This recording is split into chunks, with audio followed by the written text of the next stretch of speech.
Olá, irmãos, a graça e a paz do nosso Senhor Jesus Cristo. Hoje nós damos início aqui à nossa oitava aula de teologia. Nós estamos falando sobre a criação. Hoje nós vamos falar um pouquinho aqui sobre as obras de Deus, né, o seu governo soberano, e vamos falar também sobre a doutrina da preservação. É uma aula bem rápida, mas que vai dar para a gente poder diferenciar um pouquinho aí, por exemplo, sobre a doutrina da preservação, algumas teorias. Então, vamos lá. Bom, as obras de Deus e seu governo soberano. Tendo agora mostrado que todas as coisas tiveram sua origem no decreto e nos propósitos de Deus, que Deus criou todo o universo material e imaterial como o primeiro ato da execução dos decretos, vamos agora considerar a questão do governo do universo. Então nós vimos aqui nas nossas últimas aulas, né, que a origem do universo ela tem início nos decretos de Deus ali, com base nos seus propósitos. Tanto a questão, tanto a criação material quanto a imaterial. Vamos então aqui dando sequência. As escrituras ensinam fartamente que Deus é soberano no universo. Olha só o que está escrito em 1 Crônicas 29:11, diz assim: porque teu é tudo quanto há nos céus e na terra. Teu, Senhor, é o reino e tu te exaltas por chefe sobre todos. Então aqui a gente vê mostrando essa grandeza e soberania de Deus em 1 Crônicas 29:11. Salmo 24:1 também fala assim: ao Senhor pertence a terra e tudo que nela há, tudo que nela se contém, o mundo e os que habitam, e que nele habitam. Então, tanto as pessoas que estão no mundo, quanto qualquer coisa sobre ela, pertencem a Deus. Então, Deus tem controle sobre todas essas coisas. Ezequiel 18:4 fala assim: eis que todas as almas são minhas, como a alma do Pai, também a alma do Filho é minha. E aí ele completa falando que a alma que pecar, essa morrerá. Mas aqui a gente já consegue entender que o ser humano, a alma do ser humano também pertence a Deus, né? Então, nós temos aqui um governo soberano do Senhor, em que ele domina sobre todas as coisas, seja na natureza, seja nos seres humanos, nos animais, ele está ali, é ele que é soberano sobre todas as coisas. Vamos falar um pouquinho sobre a doutrina da preservação.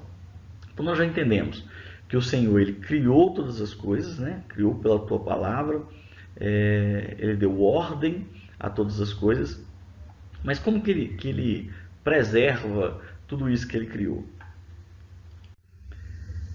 Vamos primeiro aqui então a definição de preservação. Preservar quer dizer que Deus, através da sua agência contínua, mantém em existência todas as coisas que ele fez, juntamente com todas as suas propriedades e poderes. Então, essa é uma definição de preservação. Doutrina da preservação. As escrituras ensinam que, apesar de Deus ter descansado após haver completado a obra da criação e haver estabelecido uma ordem de forças naturais, ele ainda continua sua atividade de sustentar o universo e os seus poderes. Então, ele cria e ele continua sustentando. Olha só o que diz aqui em Neemias, no capítulo 9, versículo 6. Fala assim, ó: só tu és, Senhor, tu fizeste o céu dos céus, e todo o seu exército, a terra e tudo o que nela há, os mares e tudo o que há nele. E tu os preservas a todos com vida, e o exército dos céus te adora. E Hebreus 1:3 fala que ele, que é o resplendor da glória e a expressão exata do seu ser, sustentando todas as coisas pela palavra do seu poder. Então, ele preserva aquilo que ele já criou e ele sustenta através da palavra do seu poder. Bom, vamos ver aqui a respeito dos métodos de preservação então que o Senhor tem, que o Senhor faz.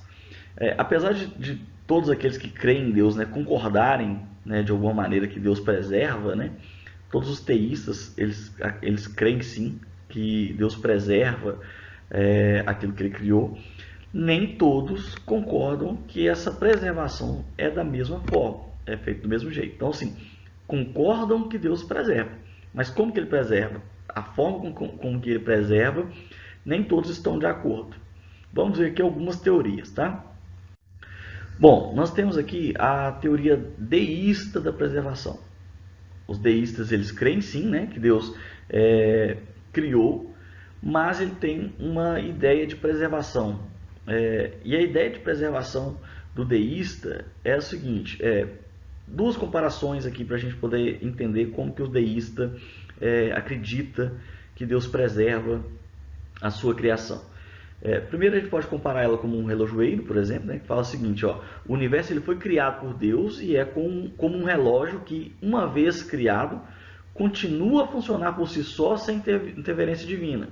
E a preservação divina consiste em manter o universo ativo e funcionando sem intervenção. Ou seja, ele criou, né, como um relojoeiro ele vai lá e cria, e a única coisa que ele faz de vez em quando é ou ele dar corda, ou trocar uma bateria, uma coisa assim, mas sem muita influência.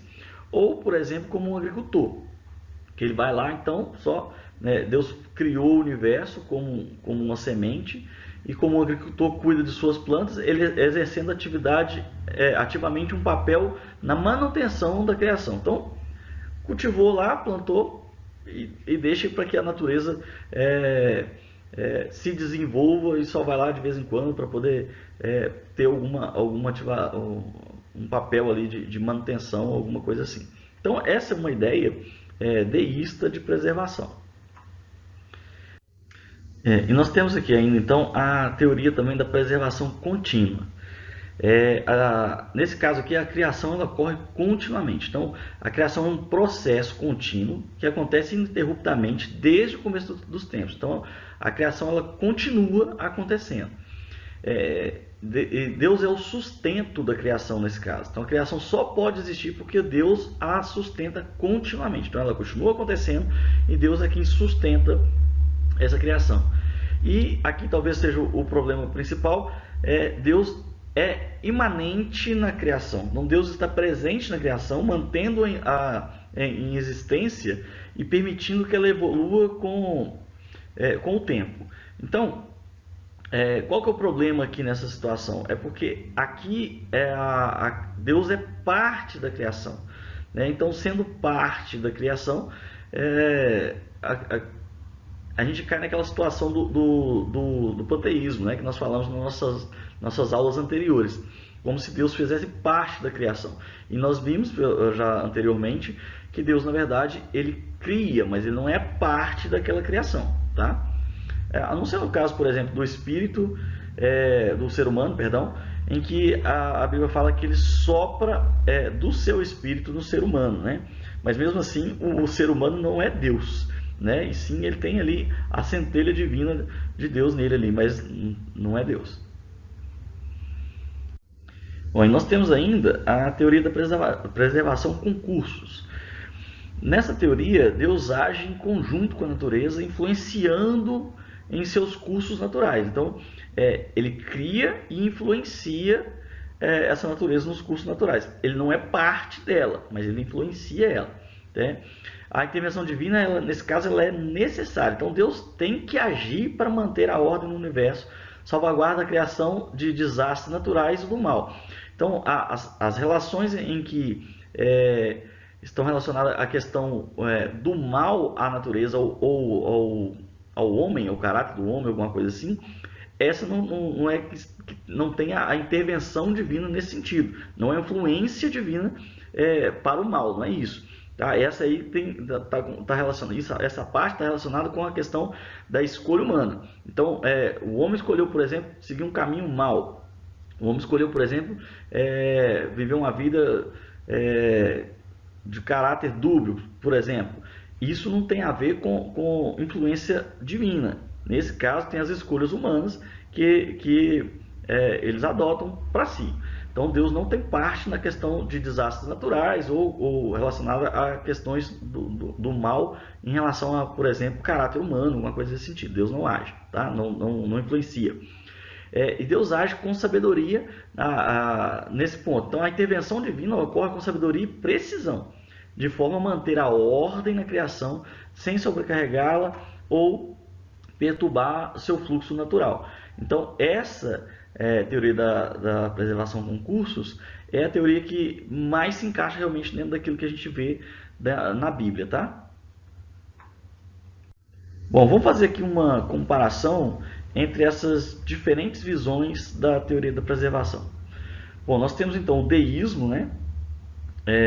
Que diz então o seguinte, que Deus criou o universo e o deixou funcionar por si só, então praticamente abandonou o universo, ele cria e deixa o universo agir por si só, o que vier, o que acontecer está relacionado a consequências da, da natureza mesmo. A teoria da criação contínua, Deus ele é o sustento da criação, porém aqui Deus é parte da criação. E a teoria da preservação com cursos, Deus age em paralelo com a natureza. Então, na verdade, ele cria a natureza e ele influencia a natureza, mas de forma paralela. Ele não é parte dela, mas ele influencia paralelamente os acontecimentos dessa natureza, preservando ela, tá? Então é isso. Como disse, seria uma aula bem rapidinha e na verdade essa aula, ela praticamente nós precisávamos passar por ela porque na nossa próxima aula nós vamos falar sobre a teoria da providência, né? Então, para passarmos na teoria da providência, nós precisamos primeiro falar sobre a teoria da preservação. Então, essa aula bem rapidinha é simplesmente para a gente poder trazer aqui esse entendimento de como funciona a teoria da preservação, para depois nós entrarmos então na teoria da providência, ok? Então, sendo assim, eu aguardo vocês até a nossa próxima aula. Até lá!